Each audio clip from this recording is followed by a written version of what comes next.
எல்லாருக்கும் சொல்றேன், பிரபுவுக்கும் வர்ஷினிக்கு தான் கல்யாணம்.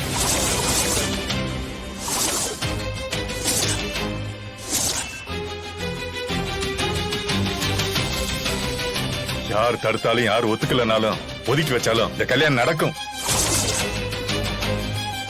இந்த கல்யாணத்துக்கு யார் எதிர்ப்பு தெரிவிச்சாலும் அவங்க எனக்கு தேவையில்லை.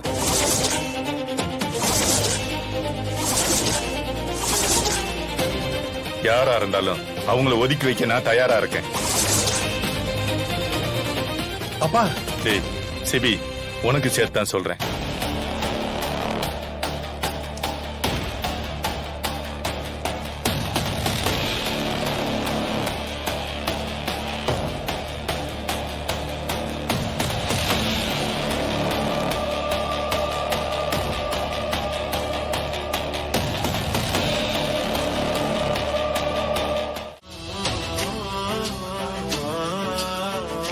அப்பா,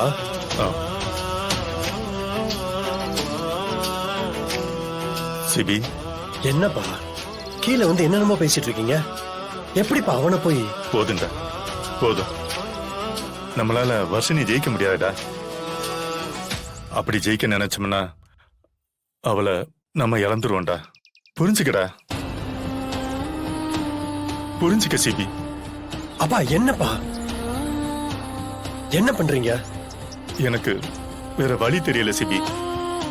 வர்ஷினியை விட நமக்கு வீம்பு பிடிவாத முக்கியம் இல்ல. டேய், அவனுக்கா உயிரே விட துணிஞ்சிட்டா. கொஞ்சம் நாம சுதாரிக்காம இருந்திருந்தா நம்ம வர்ஷினி இந்நேரம் செத்துருப்பா. கொஞ்சம் யோசிச்சு பாரு.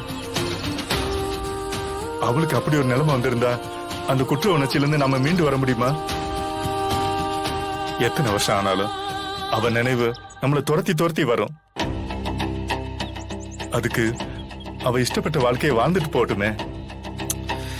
இல்லப்பா, நான் சொல்றத கொஞ்சம் கேளுங்கப்பா. அந்த பிரபு அவ என்ன கெட்டவனா, குடிகாரனா, பொறுக்கியா? அதெல்லாம் இல்ல. என்ன, அவங்க அப்பா ஒரு அயோக்கியன் நம்ம குடும்பத்துக்கு நிறைய கெடுதல் பண்ணிருக்கான், அதானே? டேய், அது தெரியாம கட்டி வச்சாதான்டா தப்பு. அதான் நமக்கு தெரியுமே.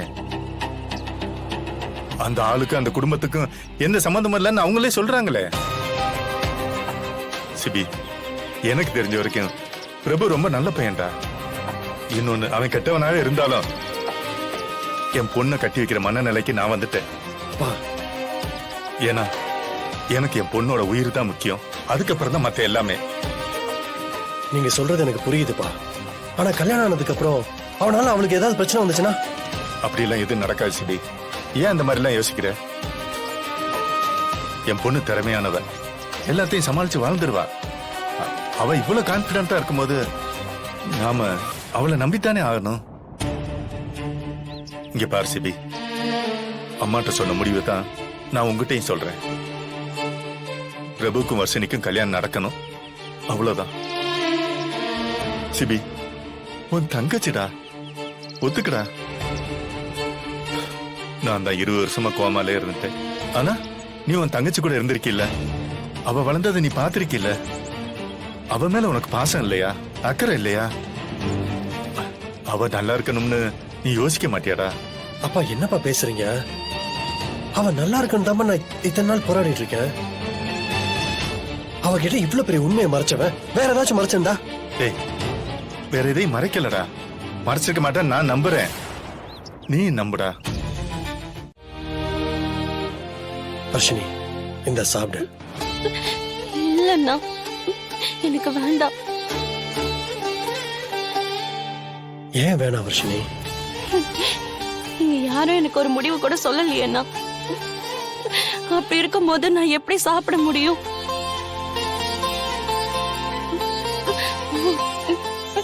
ஏன்னா என்னை விட உங்களுக்கு உங்களோட பிடிவாதமோ பழைய பகையும் தான் பெருசா போச்சா? வர்ஷினி, ப்ளீஸ் வர்ஷினி, இனிமே இந்த மாதிரி சொல்லாத. நாங்க முடிவு பண்ணிட்டோமா?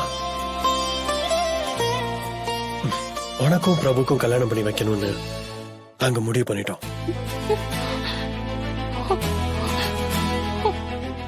என்ன நான் சொல்றேன்?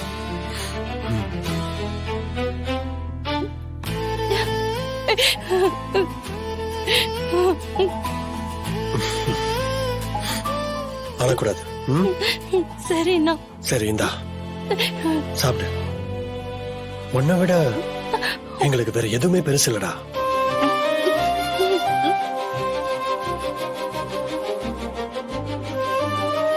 நீ நினைச்ச மாதிரியே உனக்கும் பிரபுவுக்கும் நம்ம மொத்த குடும்ப சம்மதத்தோட இந்த கல்யாணம் நடக்கும். சரியா? அண்ணன் நான் நடத்தி வைக்கிறேன். ம்? ம். ம். சாப்பிடு.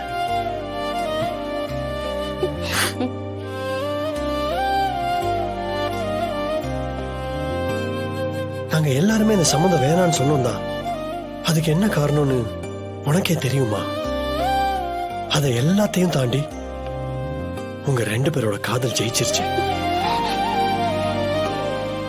சத்தியமா சொல்றேம்மா, அப்பாவும் நானும் உன் விருப்பத்துக்கு மாற நடக்கணும்னு யோசிக்கல.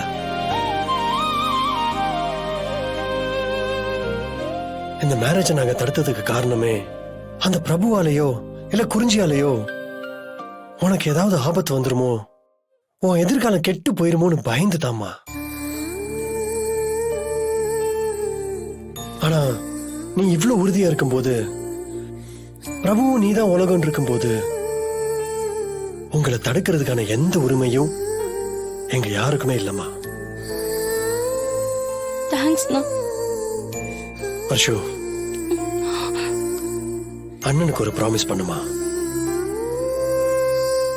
இனிமே என்ன நடந்தாலும் நீ இந்த மாதிரி தப்பா எந்த முடிவும் எடுக்க கூடாது. ம்? சத்தியமா எடுக்க மாட்டேன்னா.